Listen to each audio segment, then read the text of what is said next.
everyone, welcome to my video. I am the company's expert, and today we're going to talk a little bit about the MBA, Masters of Business Administration. What is it, and do you need one?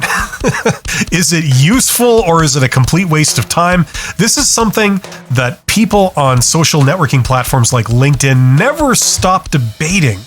It just goes on and on and on, and there's a lot of very vocal people on both sides of this argument that hold fast to their opinions that either the MBA is a complete waste of time or it is the be-all, end-all. So let's get into it today. I know a lot of people have opinions on this, and I'd be very happy to hear your opinion and your reaction to anything I say in this video. I'm giving you my 2 cents based on my experience being a CEO and having an MBA. And the thing, though, is that I got my MBA after I was a CEO. So that kind of puts a bit of a twist on things, at least for me anyway. Okay, so let's start at the beginning. MBA, what is it? Well, in short, MBA is a master's degree in business, okay? And technically what a master's degree means is that you've mastered a topic. You're an authority in it, okay? You're no longer an apprentice. You're no longer learning it. You are the master. You know what you're doing and you're on your A game. That's what it means, okay? As we know, there's a couple of different levels of university degree. There's the bachelor degree, you have the master's degree, and then you have the Ph.D., right? PhDs, these are people that are pushing the boundaries of human knowledge. If you have a Ph.D., my understanding is that technically nobody knows more than you about a certain aspect of a certain topic. You are the foremost authority in the world on something, or at least you have potential to be. These are the people that make discoveries and take us into the future by expanding human knowledge, okay? Master's degree is one notch lower, okay? This is where you've mastered a topic. You're not necessarily on the forefront of innovating that topic, but you are a master of what it is and practicing it. Okay, that's what it means technically. And then below that, you've got the bachelor degree. Bachelor degree means you've taken your first steps into that world. You are competent in it. You have solid skills in it. Okay, but you're not really at the master's level. That needs a little bit more study. Okay, so the MBA means Masters of Business Administration. So not only have you taken your steps into that world, but you have mastered it. Okay, that's what it means. Now, the first question that I've gotten from a lot of people is, what's the difference between a Bachelor of Business Administration and a Master's of Business Administration? And I don't mean like technically what are the difference between those. I mean, in the real world, what's the difference between your role and your capabilities? Well, here's the deal. Now, I'm going to be doing a terrible generalization to explain this. And obviously this is going to vary, but generally speaking, if you have a bachelor's of business administration in an organization, you're the person writing reports. Okay, you're the person researching something, getting data on something, and writing the reports. And the person that gets those reports and then makes decisions based on the data that's in those reports is someone with an MBA.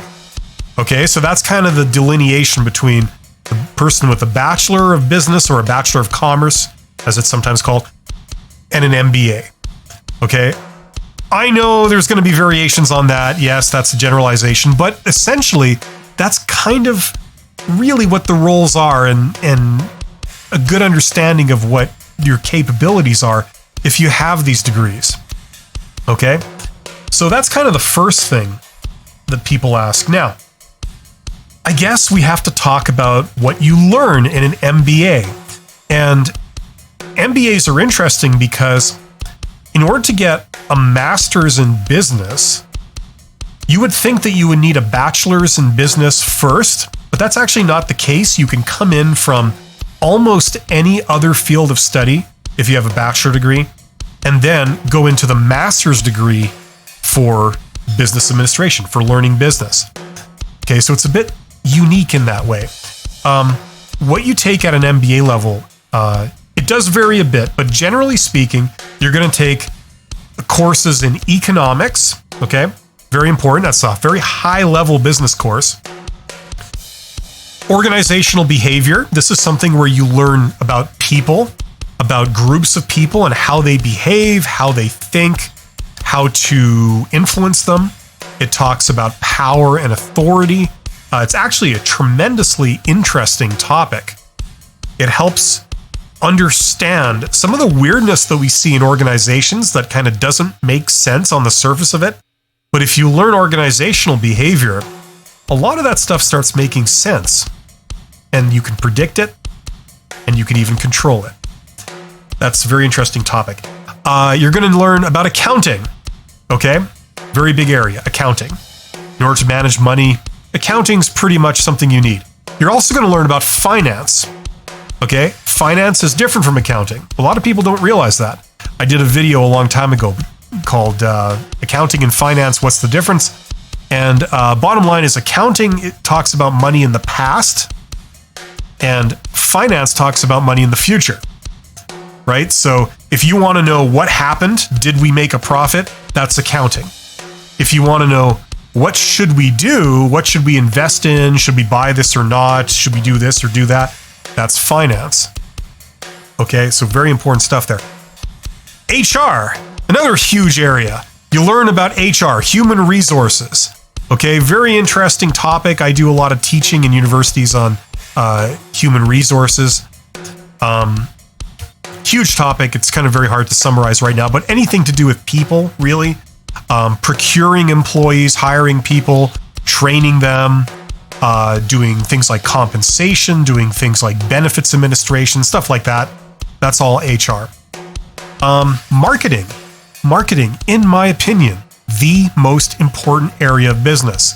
If you understand marketing, then you can be an entrepreneur. You can understand the revenue side about how to make more money. It helps frame your decisions as to what to do to sell more products, provide more services, things like this. Incredibly awesome field of study. It deals with the study of groups of customers or potential customers. Operations. Operations is kind of abstract. It's doing the thing that you do. So if you were a manager in a plumbing company, doing the plumbing part, that would be operations, okay? What tools should we buy? How many plumbers should we hire? Things like that. That's operations, okay? Now, you do get other areas of business, and there's many electives you could take, and you can specialize in some of these areas, or you could just be a generalist and take, a good cross-section of all of them. But things like ethics, corporate social responsibility, corporate governance, okay, those are very important. Corporate governance, especially if you want to be at a very high level in a large organization, they usually need that. Entrepreneurship, huge area, absolutely huge. You have people that specialize in entrepreneurship. And it's interesting because I've heard the argument that learning entrepreneurship in school is not nearly as valuable as actually doing it. And yes, I agree. I totally agree. But having the theory about what it is and common ways of doing it is pretty useful. Okay, so I do recommend it for people who want to be entrepreneurs. International business. This is where you're talking about doing business internationally, across borders. Okay, if you work in an organization that has offices in India, China, Brazil, the UK, and United States, there's going to be issues that arise because you're operating all over the world with different languages, different cultures, different laws, different currencies, things like this. So very important to know. Okay. Project management, huge area. All you introverts out there that, are curious about management, maybe you're not really great with people. Maybe you have no interest in really dealing with people all day long. But project management would be great for you because you don't manage people, you manage projects. And that can really be a calling for a lot of people. Okay. Risk management. This is an area where you talk about all the things that could go wrong and what you would do to mitigate that risk. Okay, very interesting topic, a little more academic than on most topics, but there it is. Corporate strategy. This can be really fascinating. This is an area where if you take it to its limit, you get into things like game theory and stuff like that. A lot of very high level thinking going on. If you want to be a chess grandmaster, this is where you can really examine some of that type of thinking. So incredible there. Innovation, fascinating topic. And there's some actually very useful things in there. I'd love to do a video on some of this stuff in the future because, incidentally, something I've noticed that a lot of organizations, when they want to do something creative, they'll have like a flavor of the month kind of name for what they're going to call it, some process that comes up with creative thinking. But really, when you look at the process and you look at the actual component of creativity, the creative step in the process, it comes down to just a brainstorming session. That's all these different things. They all just come down to a brainstorming session. Well, if you study innovation and some of the tools they have there, there's actually alternatives to a brainstorming session to find a creative solution to a problem. There's actually some very advanced technical tools that you can use that don't rely on brainstorming or just magically thinking of a creative solution, that can offer you a creative solution to problems. And I'd love to do more videos on that. For those of you who are interested and this has whetted your appetite, look up something called TRIZ, T-R-I-Z, okay? Or Z for the Americans among us. Quality is another huge area. There's so many things within quality. We've got TQM, we've got Six Sigma, we've got Lean. I'm a master black belt in the last two of those, and I've had extensive experience in the former. Business law, okay? A lot of times you get an introduction to business law, and this can include contract law, things like this. This is going to vary sometimes by region, but the general principles are universal. There's many, many more. I could go on forever, but those are kind of the big ones, okay? So these are some of the things that you learn in an MBA program. What they do is they give you a bunch of courses in each of these areas, okay? Some will be entire courses just devoted to that area. Others will be either electives, or you can mix and match, or you learn a little bit of each, okay? But that is an MBA, and usually it takes 2 years. There are some programs that accelerate that, so you can do it in 1 year. But I don't know, I just feel you get what you pay for. Now, none of these things are, in my opinion, rocket science. This isn't brain rocketry here. This is stuff that most people can understand, especially if you're allowed to do it at your own pace. And I say that from the context of I have a degree in engineering. Compared to engineering, this stuff is really not that hard. I know for some people this will be a challenge, and anything can be a challenge when you have to do it at a breakneck speed and you're outside of your comfort zone, you're outside of, a balanced work-life schedule. So, depending on how you do this, it can be a real challenge. I'm not trivializing that. Okay, so that's basically what an MBA is. Now let's get to a little bit more of what I find is a more intelligent, fascinating conversation is it useful? Well, let me preface by saying that if you're going into a career path where it says explicitly on all the jobs that an MBA is required, it's obviously useful. Okay, if you want to be a banker or something where an MBA is required, then it's a no-brainer. Of course, this is useful, right? However, if you just want to be a manager, okay, let's say you want to be a middle manager at some random industry, okay, you want to be a middle manager in a pulp and paper mill in an area of the world that converts trees into paper. Okay, that's what you want to do. Do you need an MBA? It's questions like these that a lot of people ask, and they say, well, is this something I need? Because the jobs technically don't ask for it. And I'm wondering if getting one would help me or not. Okay, let's dive in. This is really falling off the intellectual deep end in terms of business discussion here. It depends on what you want it for. There's two reasons somebody might take an MBA. One is to get the piece of paper at the end to enable you to get a certain job. The other reason you might take an MBA is for its intrinsic value, because it teaches you certain skills, certain capabilities. You have a deeper understanding of business. Now, if that's you and you're more interested in taking an MBA from that perspective in terms of the understanding it's going to give you, okay, let's talk about that, because that's a much more fascinating conversation. Okay, something that I get on a regular basis from a lot of entrepreneurs and would-be entrepreneurs is, should I take an MBA? Should I take a business degree if I'm going to do business? Okay, now here's what I would say. Think of this. Let's say you wanted to be an actor. Okay, you wanted to be an actor on the big screen in the Hollywood movies. The question is, should I go to drama school?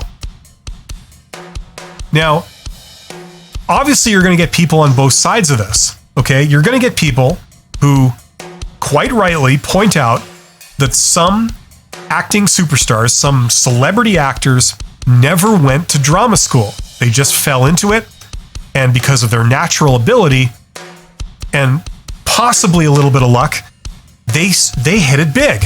They became a big star. They command $1 million salaries, and everybody knows their name the world over. Okay, and they didn't go to drama school, thus proving the drama school isn't absolutely necessary if you want to be, an acting superstar.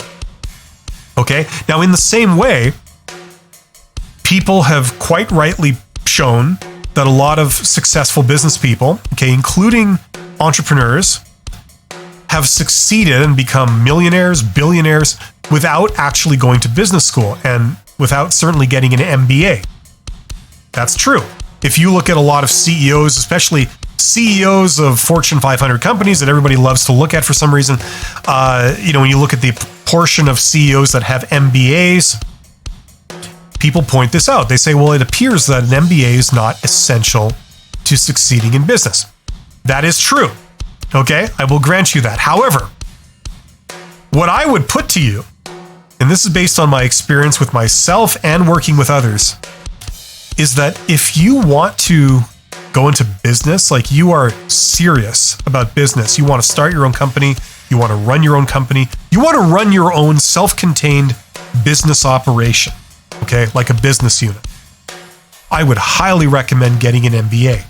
Learn your craft, okay? Now, here's another sort of simile for you.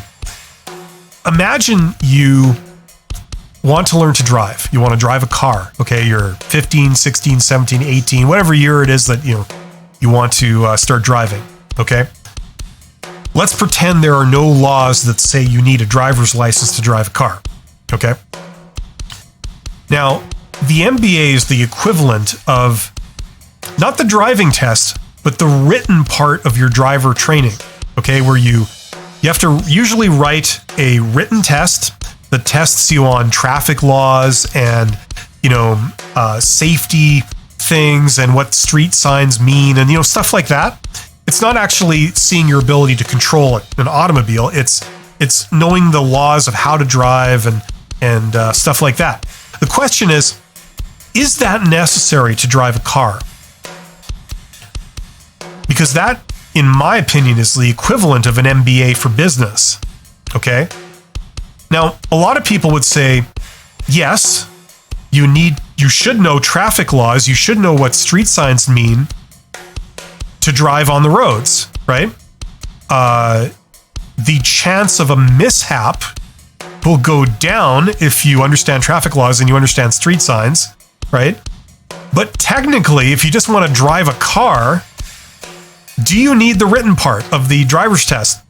And some other people would say, no, you don't. I mean, just because you know what street signs mean, that doesn't mean you know how to drive a car. You know, does that teach you how to use a stick shift? Does that teach you how to, check your mirrors and all? Of course not. It doesn't. You learn by doing, okay? If you are someone who has driven their parents' car as a little kid, you could learn to drive a car and you don't need any of these pesky written tests. So who's correct? Well, they both kind of are correct, I suppose. But my personal opinion, if you asked me, was I would recommend you get the driver's test. Just in the same way that if someone asked me, I want to start a business, should I get an MBA or should I not? My advice to them would be to get an MBA. Learn your craft, okay? Because, and here's what it will do for you, because if you don't know business, but you jump into business, you're going to be learning everything you know by doing two things. One is experience. One is you observe other people doing something as your template to how to do something. And the other one is going to be trial and error. You try something and it might succeed or it might fail. And over that process of trial and error, you gradually learn what works. Okay? Now, here's the deal. If you work in an industry that is mature, that is unchanging, or it's changing very slowly, okay? I've worked across 5 industries, and I've seen industries like that, where the way you do business now is the way business has been done 30 years ago, and it's the way business is expected to be done in 30 years, okay? If that's the type of industry you're in, the type of business you're in, usually MBAs are not particularly valued, okay? Because for you to learn how to do any particular job, you can come in, you can shadow somebody, you can follow someone around, observe what they do, and then you take over by just doing what they do. It's not hard. You really don't have to be that smart to do it, and you certainly don't need a master's degree at university to do that. Okay? You just mimic what you see. If you're in that kind of industry, MBAs are usually not valued and they're usually not required. However, here's the problem. If you're in an industry like that, and all of a sudden, the thing that people have been doing for years suddenly stops working. Maybe the world has changed. Maybe the old techniques don't work anymore. Maybe new technology comes in and changes everything, right? In that situation, you won't know what to do. You will have to do trial and error, just by randomly trying things to see what works. And you go through trying one thing after another in the hope that something works. That's the problem. Now, what an MBA will teach you is it will teach you in what situation, what course of action is the right thing to do. Okay? So if you come into a situation that is changing and the industry or the business is going into new territory, uncharted territory, we haven't had to deal with this particular challenge before. If you have an MBA, you are much more equipped to be able to make the right decisions in those situations. Because what you learn in an MBA is you learn the outcome of knowledge of people who have been studying business over the last 500 years. Okay? They've been figuring out what works in what situation and what doesn't work in what situation. And they've been condensing all that information down and they've been explaining it, and that's what they teach. Okay? So if you get an MBA program, or if you get an MBA degree, I should say, in an MBA program, generally speaking, you're going to walk out knowing in what situation you should do what thing. Okay? Now, possibly I'm being a little too kind, okay? I know that there are some prize idiots out there with MBAs. Trust me, I've seen that. I know that. I think a lot of us know that. just because you have an MBA doesn't mean you know the right thing to do. There are a lot of people whose personal judgment is just out to whack, and that's an issue. And the MBA can't solve it. Okay, it's a tool, and how you use the tool is up to you. But generally speaking, that's the value of an MBA, and that's the situations that it's good in. Okay.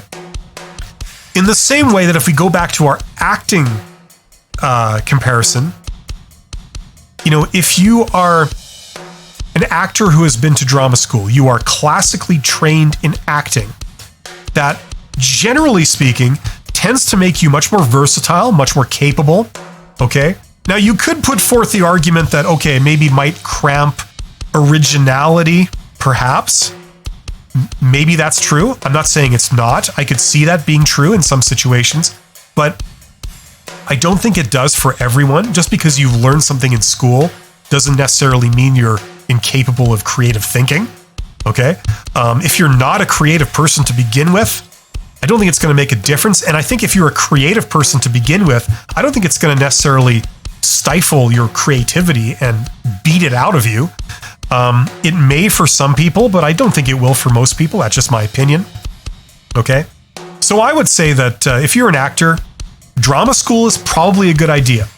And if you want to go into business and you're serious about business, having an MBA is probably a good idea.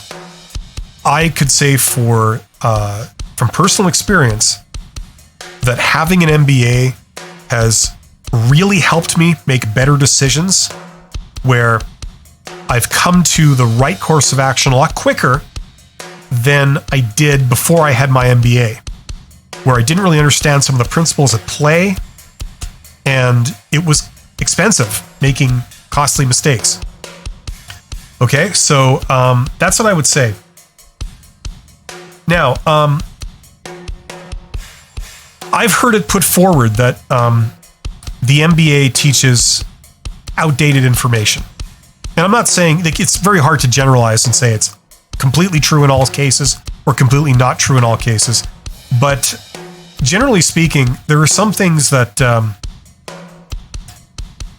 true. Like for example, take mathematics. I mean, we've had mathematics for well over 2,000 years. I mean, we've had it from antiquity.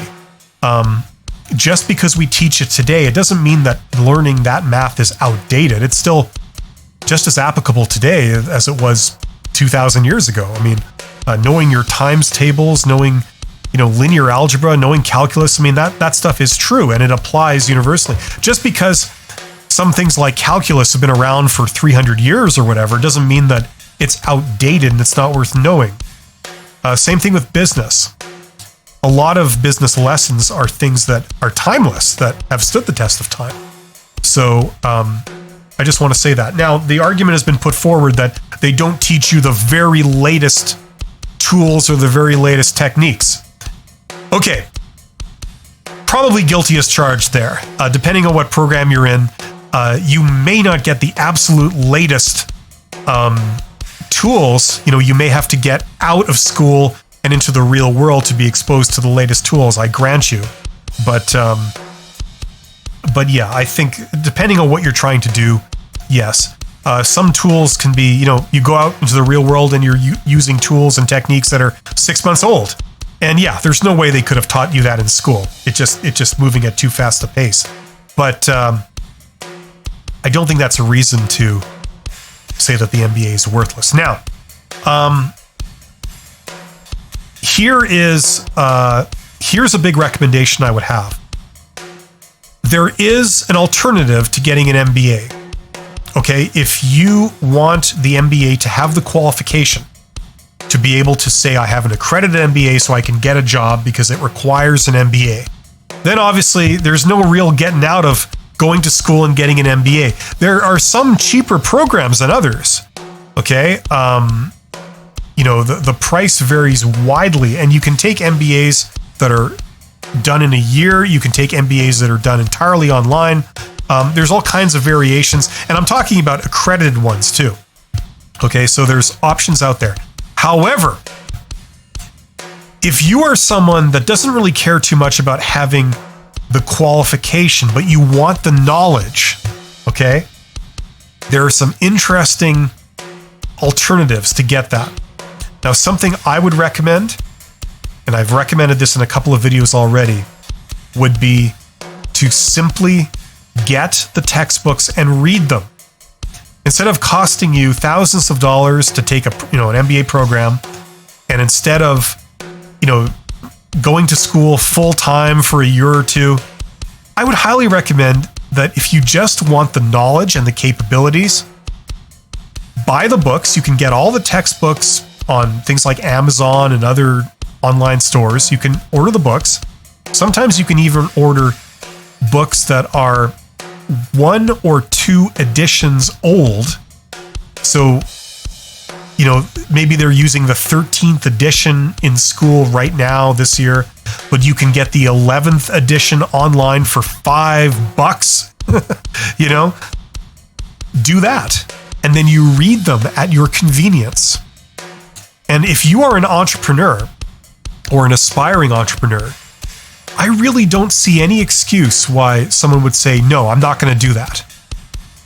Because you're learning your trade. If you want to be in business and you want to make decisions that are going to be very risky to yourself and maybe others, if people are investing money in you, you really need all the help you can get. And a lot of the solutions are in these books. Things that tell you exactly what to do. Okay? Or things that give you a very, very clear direction as to what to do. Okay? If you don't know the fundamentals of marketing or the fundamentals of accounting or the fundamentals of financing, that might be a big problem if you're going to try and start a business and lead it to success. Okay? And yes, I suppose you could depend on mentoring, but in the end, you're going to be paying so much more money than what these books would have cost. And, getting somebody else's advice, all things being equal, would probably be less preferable than just knowing yourself what to do. So I highly recommend that. What I was thinking of doing in the future was doing a little mini series on each of these subjects. So things like economics, operations, finance, accounting, marketing, HR, IT, stuff like that, and recommending industry standard textbooks. These aren't like exotic things. These are like the Bible for each of these topics, written by the giants, that are authorities on these areas. And you can get them for very cheap, and it's just a matter of reading them at your convenience. And if you're thinking of being an entrepreneur, I highly recommend it. It'll fire the imagination. It'll teach you so much. And then when you're ready to start your business, you're starting it and you're making solid, intelligent decisions from day one. It'll shave years off your journey. It'll shave tens of thousands of dollars in terms of costly business decisions and mistakes, off your track record to get to success. So that's what I was thinking of doing. I think that's probably good for this video. If any of you guys are still watching, if you have any comments or questions, I'd be happy to take your comments and questions. This is a topic that I'm kind of personally invested in. I found that taking an MBA was tremendously useful to both my entrepreneurial ventures and in also running a company and working within very large organizations. So it's helped on multiple levels, and I feel that it could help you too. You don't necessarily need to sign up for an MBA program, but just learning the material, if you're serious about business, this can open so many doors for you. Is it the be-all, end-all? No. You still learn a hell of a lot of stuff through practice, okay? So the people out there that recommend, instead of getting an MBA, go and work at a startup or go and work in a business and do as many things as possible, that's actually pretty good advice, okay? You learn a hell of a lot by doing it. I'm not going to contradict that, but a good combination of the book learning and the practice, that combination is unstoppable. So those are my final thoughts. So thank you very much for watching this video. You guys are awesome, especially for listening to me ramble on for this long. I do appreciate it. I hope to do more of this stuff in the future. Every single one of you is awesome. Take care, and I'll see you on the next one.